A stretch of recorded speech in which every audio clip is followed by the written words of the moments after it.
Oke, sekarang kita lanjut lagi ke topik bahasan utama kita, analytical approach. Derivation, penurunan dari persamaan matematikanya. Oke, so pada umumnya, generally speaking, persamaan aliran di media berpori atau di dalam reservoir kita itu sebenarnya terdiri, tersusun dari beberapa persamaan yang penting. Namanya, yang pertama adalah mass conservation, kekekalan massa. Oke, kekekalan massa, kekekalan momentum, dan kekekalan energi. Ini tiga prinsip kekekalan di dalam dunia engineering dan mathematics dan science. Oke, mass conservation, kekekalan massa, kekekalan momentum, dan kekekalan energi. Oke, itu masuk semua dalam simulasi kita. Oke, selain itu juga ada beberapa persamaan konstitutif untuk fluida dan untuk batuan. Oke, nah supaya simple, kita akan mengconsider reservoir kita itu isotermal. Ya, isotermal artinya temperatur reservoir cenderung konstan dari awal mula kita bor sampai kita abandon, sampai kita plug and abandon, kita tinggalkan reservoir tersebut. Oke, mengapa kita buat asumsi isotermal? Jadi kita bisa buang energi conservation equation. Oke, karena kalau kita masih harus mempertimbangkan persamaan kekekalan energi, ini ribet banget persamaannya.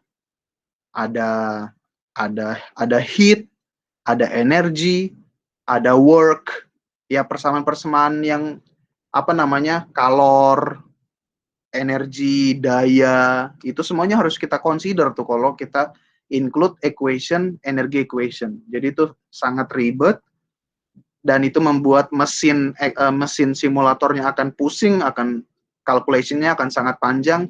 Jadi kita pakai aja isothermal dulu. Karena memang biasanya reservoir itu tidak terlalu berubah temperaturnya. Kalau pressure memang berubah banget, tapi temperatur relatively konstan. Nah, namun gitu ya, memang ada kalanya reservoir temperatur itu berubah. Kayak gitu ya. Misalnya seperti apa kasusnya reservoir temperatur itu berubah-ubah dan tidak isotermal gitu ya. Misalnya ya kasus cold water injection. Jadi memang ada kalanya beberapa reservoir itu diinjeksi dengan air yang dingin. Gitu ya. Airnya dingin gitu dan itu yang diinjeksikan ke reservoir. Bisa. Itu tidak isotermal tentunya gitu ya. Terus steam flood. Steam flood itu kita masukkan steam di dalam reservoir dan tentu saja itu tidak isotermal. Nah, untuk kasus-kasus yang demikian, simulatornya lebih kompleks lagi equation-nya. Oke. Persamaan-persamaan di dalam mesin simulator itu makin banyak lagi. Seperti itu.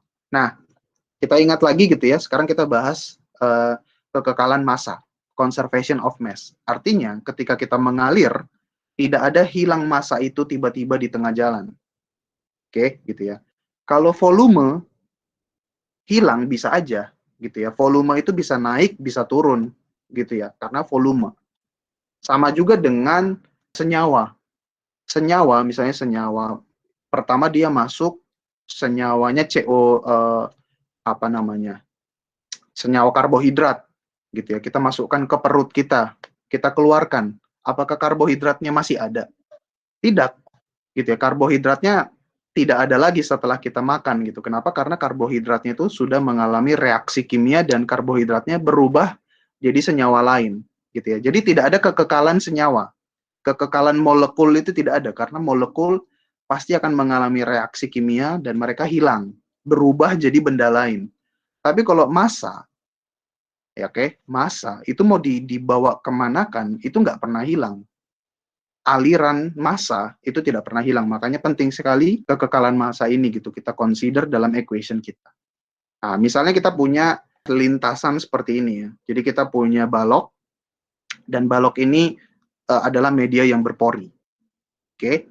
Kita masukkan aliran kita gitu ya dengan kecepatan U, velocity-nya U, densitasnya kita itu rho. Oke, densitasnya rho. Nah, kemudian kita bikin kontrol volume di sini, delta X. Oke, kontrol elemen atau kontrol volume di sini ya, dari balok kita tadi. Nah, kita bikin sekarang persamaan material balance atau persamaan mass balance. Mass balance-nya itu tentu saja simple. Massa yang masuk ke dalam elemen, oke, yang masuk dikurang massa yang keluar dari elemen, itu sama dengan akumulasi di dalam delta X. Oke ya. Artinya kalau tidak ada akumulasi, yang masuk 10, yang keluar 10.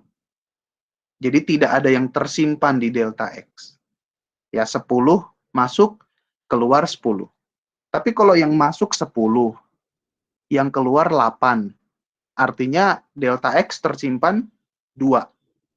Oke ya. Yang penting massa tidak hilang, gitu ya. 10 masuk, 10 keluar, atau 10 masuk, yang keluar 8, yang tersimpan 2. Itu konsepnya.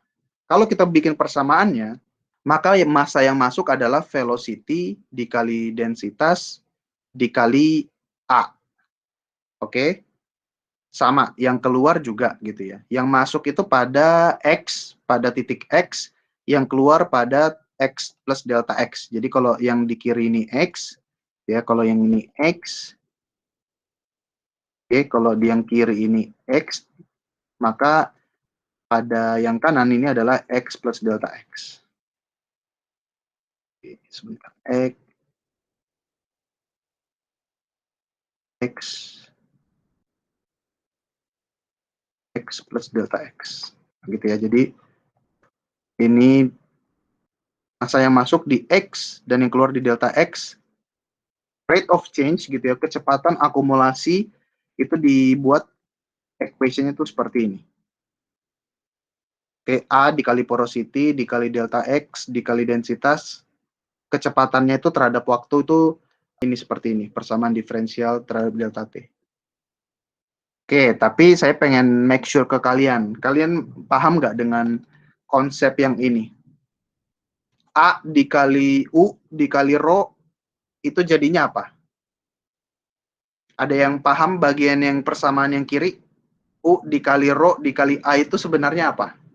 Velocity satuannya kecepatan itu apa? Ada yang tahu? Oke, jangan gugup ya. Meter per second, that's right.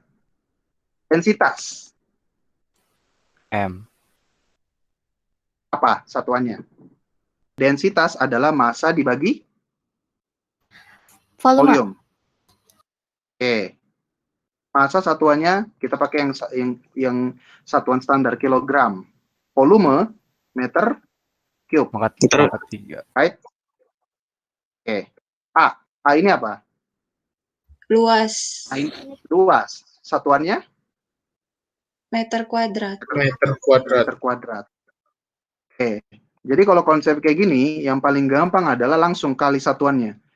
Meter per second dikali berapa? Kilogram per meter kubik dikali meter kuadrat.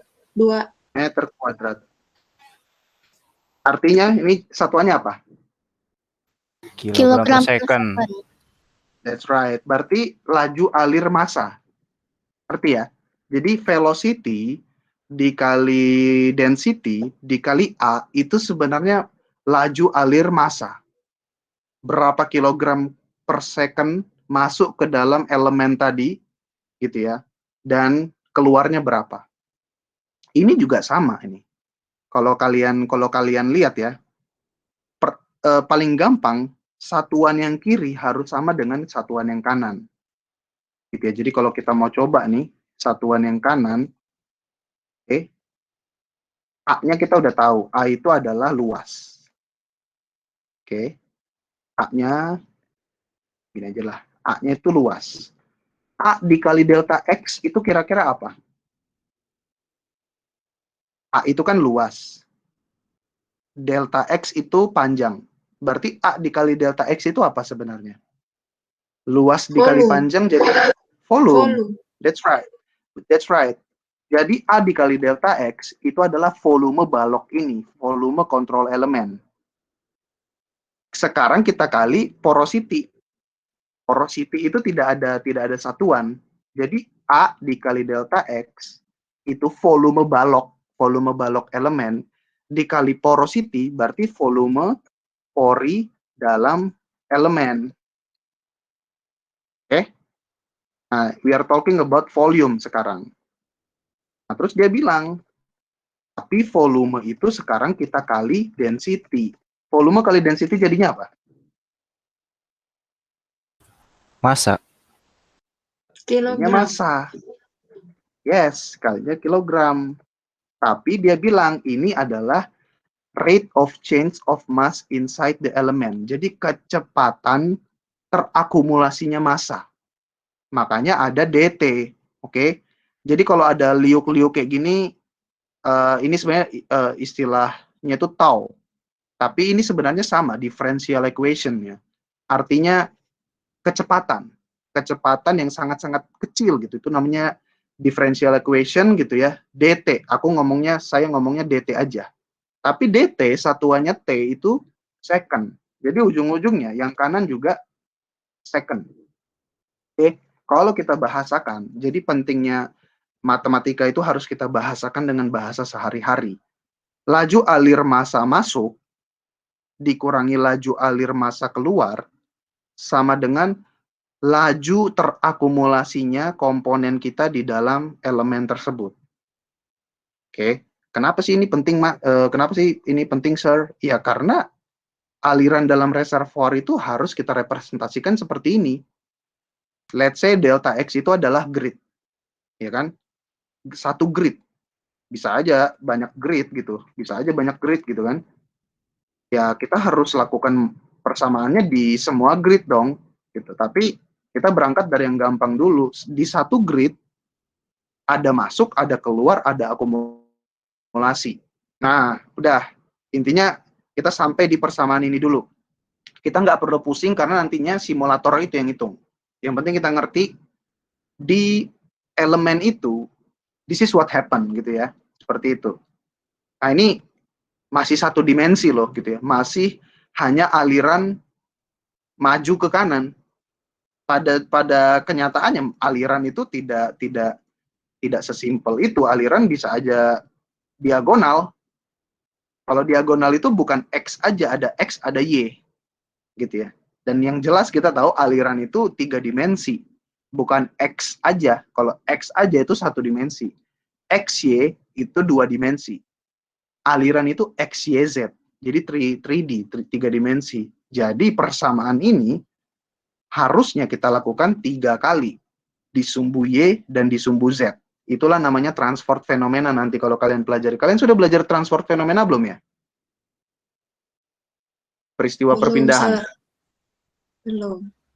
Oke, tapi itu saya juga kurang tahu itu sebenarnya ada di kurikulum TM atau enggak ya. Ada yang belajar itu, ada yang tidak belajar itu. Tapi oke, doesn't matter, yang penting kita tahu dulu. Oke, nah sekarang kita masih berbicara dalam delta X. Istilah delta X seringkali dalam dunia engineering itu artinya besar. Delta itu besar. Gitu ya. Delta itu artinya besar. Kita harus membuat perhitungan kita itu sekecil-kecilnya.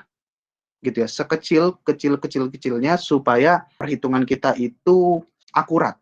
Makanya kita nggak bisa stop di delta X. Kita harus bikin differential equation.